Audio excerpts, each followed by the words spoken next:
this case, again, we need to say that how does it grow until it hits the maximum one, which is the size of G. And we also want to know what the logarithmic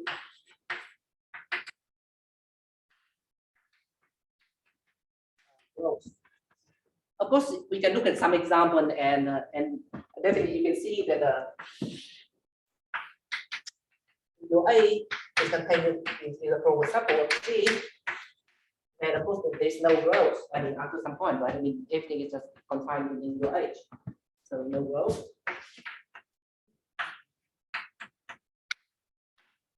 So you want UI to be generating, right? And another obvious example would be like if your G is like something abelian, so like C and the addition, and you take your UI to be something like 1 n is like a part of the arithmetic progression. Then you can see that A to the K is Kn, right? So there's no logarithmic growth. So maybe the point that maybe for this kind of question, you should stay away from the ideal group. Well, then of course then you come to the finite element given groups, and even though today you already saw that theorem twice, but I think that it's so fundamental that you want to see it the third time. So we did the Torah theorem. I think that Nick didn't write out the name, so I need to write out the name.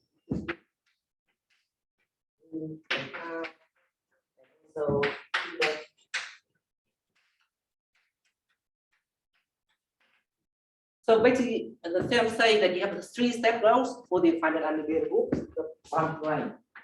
So the theorem say that for on the epsilon is some R. Wait. We are doing wrong.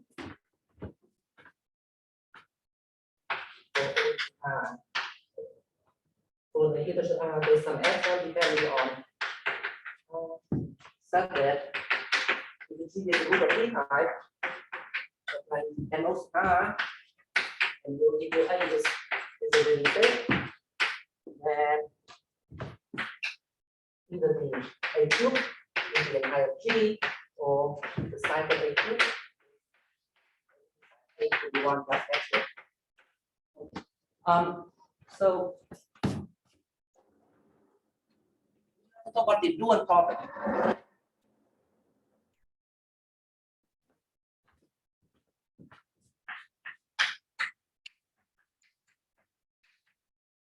So we're going to talk about the growth of is the product of representation.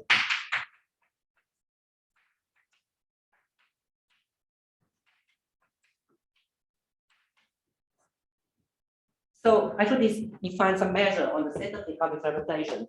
So if G is a finite group, then we look at the set of all complex universal representation of G, and if you have a subset, say X. And we are going to define the measure of X, what is the size of X, to be the sum of the.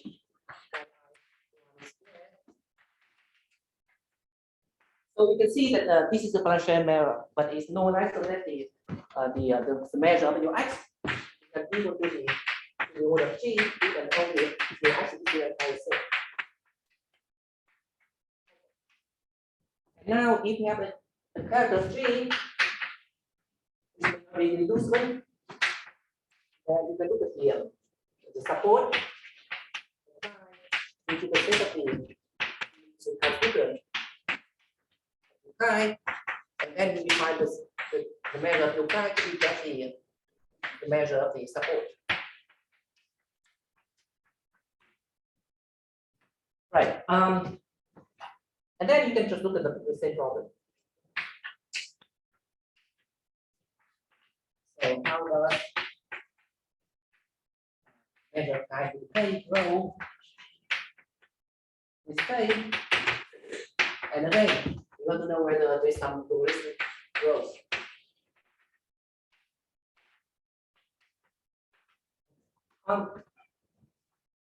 Okay, so again, you can see that you don't want to look at the ideal group.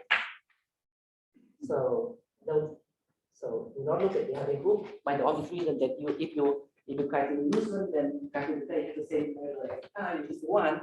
So no outcomes.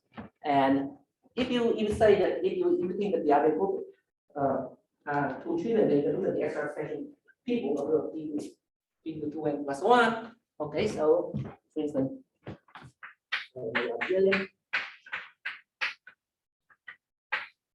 And if you look at the G, which is 2 to the 1 plus 2n, the extra expression people, and you look at a Poisson character, which is the reduced one, then you can see that if you get p to the n, and you can see that the measure of any power just same as the measure of chi, which is p to the 2n. So yeah, okay, so we should focus only on the single roots for that reason. So let me mention also another example. So if G is a group Lie type, then you can look at the side character.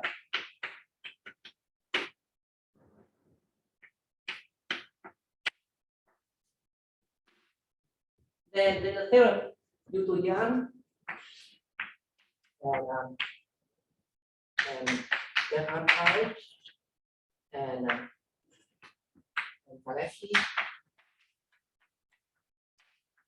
So we say that well, most of the time you can see that the measure chi square is only the order of G. But for this one family group where you have to set the cube of it. But on the other hand, you can see that the measure of chi is like it's about well, it's like the order of G to be 1 minus some over 1 over R, where I is value of your group. So that is going to show you that you shouldn't expect the growth of the tensor product beyond the order G to be 1 minus lambda. So I'm back to this. But let me just list some of the properties of this measure.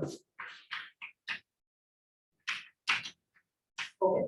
So the first one will be like what happens if you take the measure of the sum like this, and you approach the sum of the size of alpha and beta, and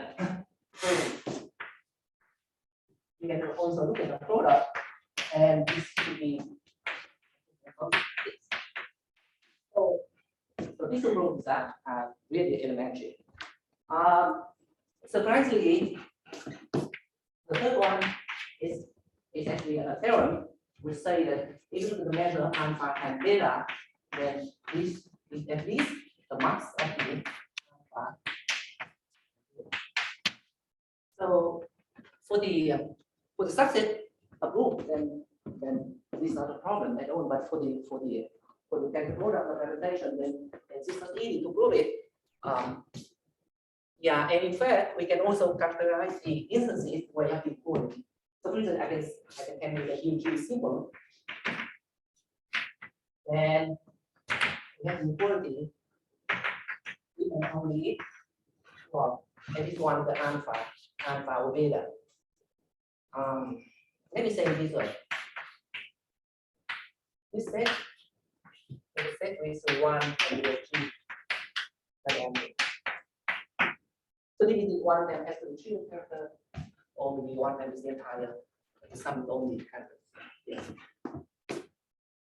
Right. Okay. So I already mentioned that you should not expect the growth beyond your T to be 1 less lambda.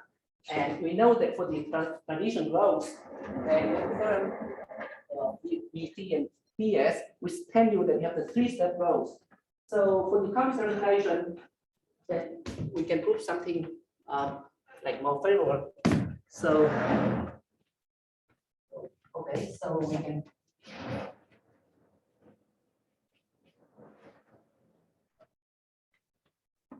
the theorem. Okay, so what you can prove the following for any delta like this, some epsilon, depending on data. Then, that for all single group of one is single group of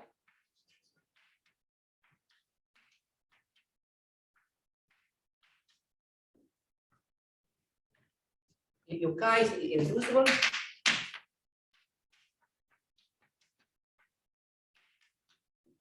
and if the measure chi is most near G to the 1 minus delta, then you have two step close to mean that you look at the measure chi square, but because of the your chi will not be real, so I will look at also the tensor square. So we are at this.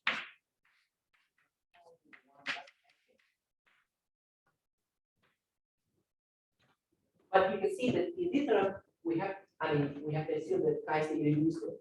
So whenever your chi is not irreducible, well, then you can also say something, but only for the group of unbounded line.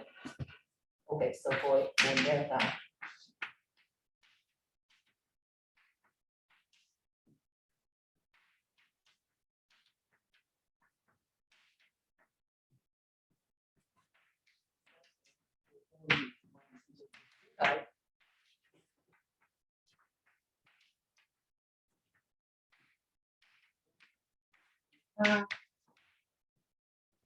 Your chi is in character G, and if you know that the measure chi is equal G to the 1 minus delta,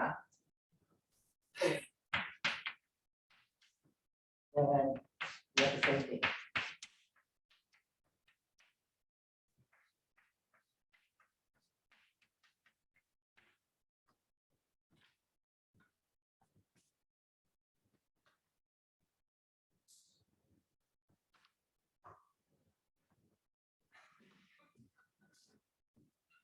So I will explain why this happens in the group at unbounded line. But anyway, so we have the two-step growth. Now, this another thing that we can also prove is that if your representation are small, then actually they go very fast. So small representation.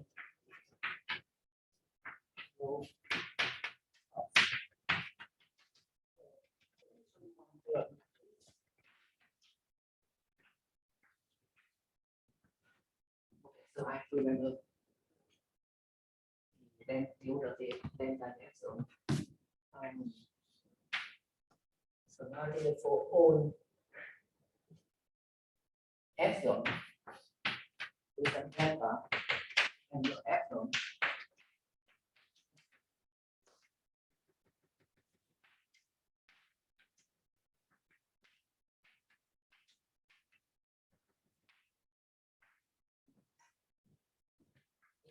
One G.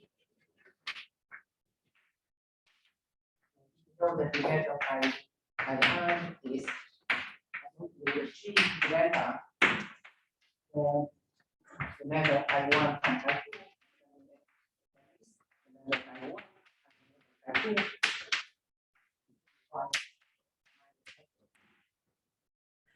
In particular, so you can say that if your I and then G to the delta, then the measure I square, the measure I, and at least the measure I is 2 epsilon. So not only that is going to be at least 1 to the power 1 or epsilon, you can say that it's almost the best possible 1 the square. Right. So so during the talk of video, you already we already learned a lot about the result of Jan and Rutgers, and then he mentioned that that motivated by that result, we came up with some conjecture, and Yeah. So this is one rare cases where somebody stated some conjecture, and well, he didn't have to publish the conjecture. He just put it on his blog, and people already learned about it and work on it. So this is the big conjecture.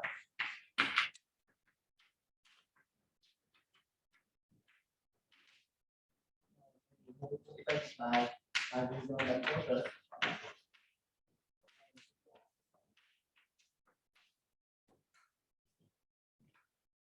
And in fact, I'm put like a theorem.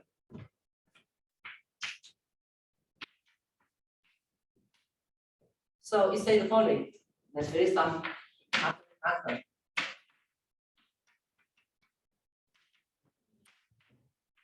Okay. For all you find words capable of finite.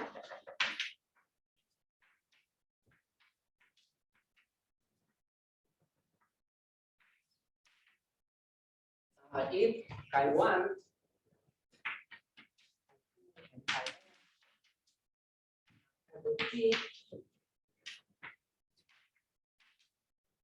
if you know that the product of the, because well, if the product of the measures of chi I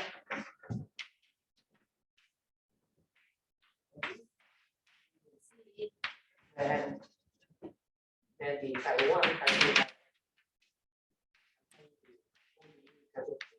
we can say the measure of the product is just the unit of G. Right. Okay.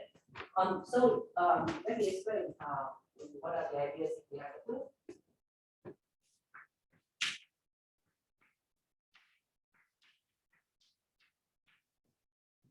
Well, so how do you bound like from below the measure of the product? Well, just do something like very elementary. So we do the Cauchy plus equality. So you can show that the measure of chi squared or the measure of chi times chi bar is at least the power of the degree of chi divided by the inner product of chi squared with chi squared. So if you want to show the growth of the measure of the product, then you want to bound so you need to bound this inner product of the above. And if you want to bound it from the above, then you can see that what you need is some good kind of bound. Good kind of bound of this.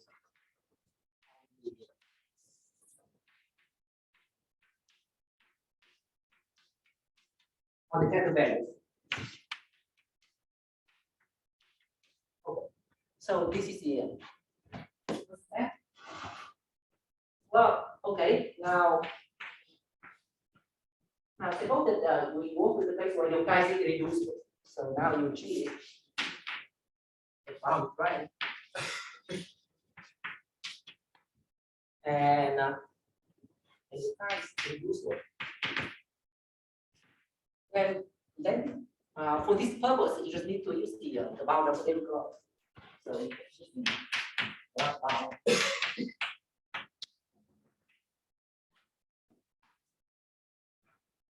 And so okay, so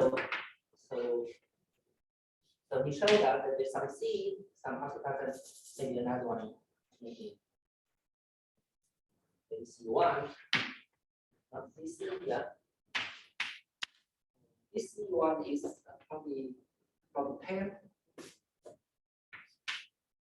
And then the alpha G over alpha 1 was 2.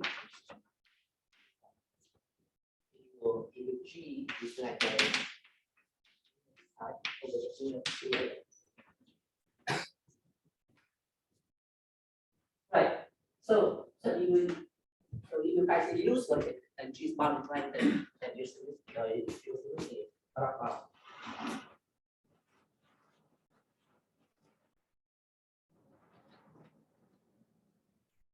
Kept in that last thing, You don't want G to be the identity.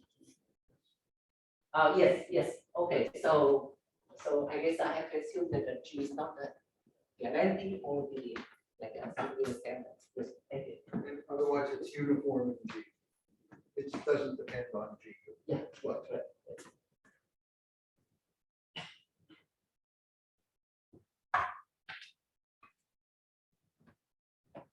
Okay, so what you do if your G is not a bound triangle?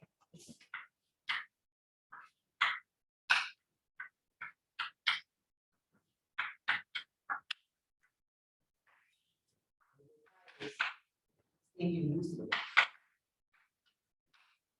So in this case, in some of the cases, you can just use the DNS bound. So this is the bound to the two triangle, manipulate, and select myself. But this only applies to some of the cases of the problem. So in the general case, what you do, you have to use the new bound obtained by Michael and myself. So you use the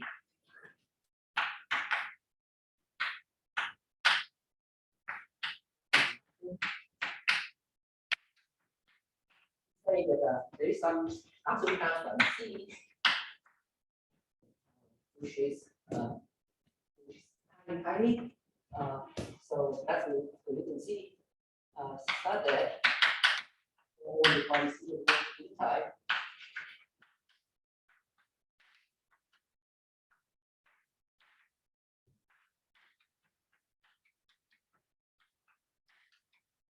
And for all the elements in the group,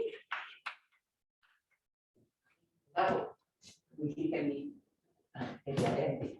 Then the type 3, so type 1, multiplied type 1, type C type the size of the class divided by block of the group.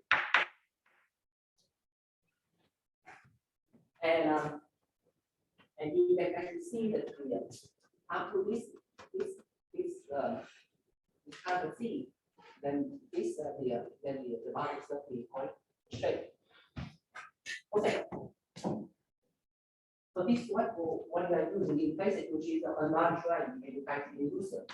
And you can see that, like I mentioned, this is tiny, and so like what my colleague said, to swallow this answer, and you have to assume that your rank is very high, and that's why you have to use it.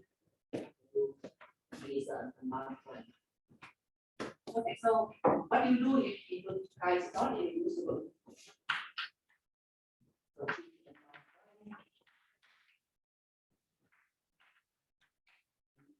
irreducible. So the idea that if you want to show that the measure of design is can be dominated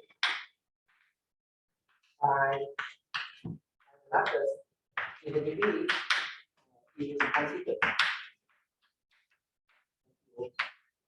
Okay. So what is the tool that you're using to show this? And so the idea that what you want to do is you want to do something that you go that is called the written data function.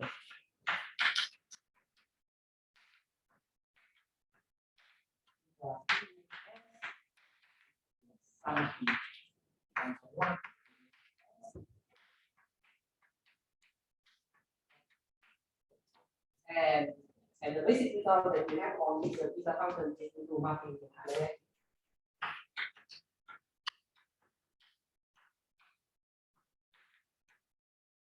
We say that in particular, it's say that if you look at the limit of this data function, when the order 3 has been infinity, then it's going to be 1. So this means that we have only the contribution of the principal character if S is greater than 2 over the H, where the H is the positive number of your group. Okay. So right. So this is the basic ideas behind the rule of this theorem. So what for 2 more minutes to collect some questions.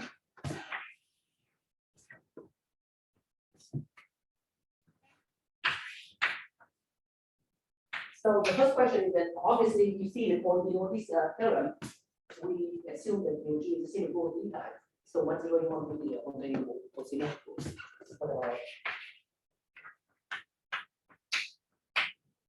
Yeah. And how it doesn't apply to this case. And maybe, and the second question is, so if you look at the BT theorem, the BT/PS theorem, then you can see that we can ask the same question for the most of the 10 products. So the question is there a constant constant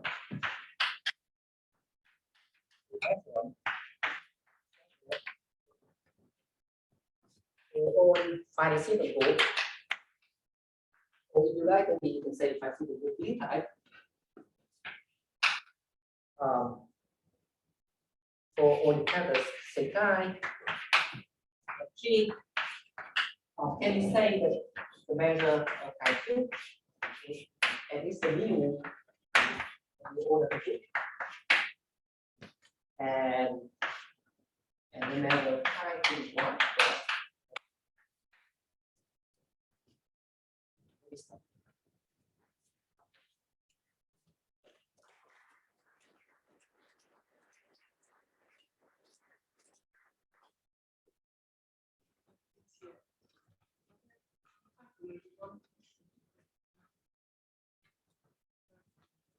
First forward, when you say A is the set 1 up to n, then surely the size of A to the k is not. It's k plus n, right?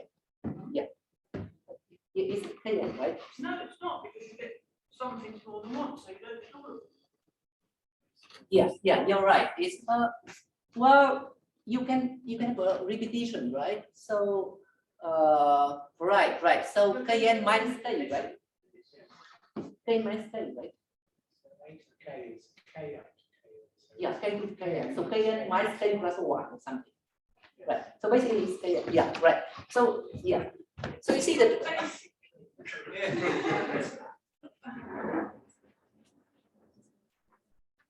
You know, like when you work with Aner, then you have to ignore a lot of concepts, right? Yes, but thank you. Yeah, you're right. Yes. Thank you.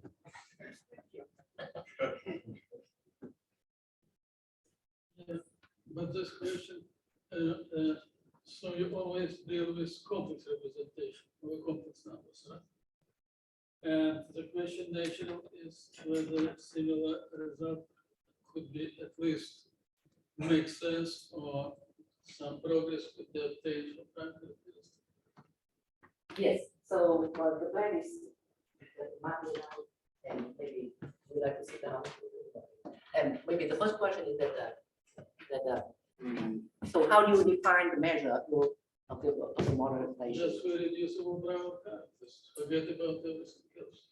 Well, maybe yeah, okay. So you can do with the Gibson like you can look at the Brown characters, or maybe you want to look at the pins and yeah. So yeah. So we haven't thought about it, but we know that this is probably something of interest. And maybe I should mention that so there's an obvious connection between what you are looking at here with the topic about the random walk on the Mackay graph, and because you asked the question about the modernization, then I should mention that Percy and Georgia Becca and Martin and how we look at the random walk on the modernization. So maybe there's some connection between this the growth of the tensor modernization and the random walk on the modernization. Yes.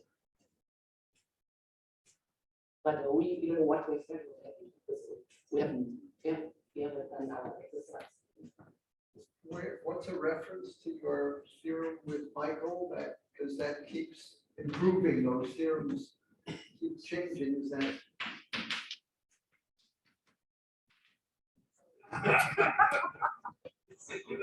I think it's kind of well, yeah, it's something is being created. So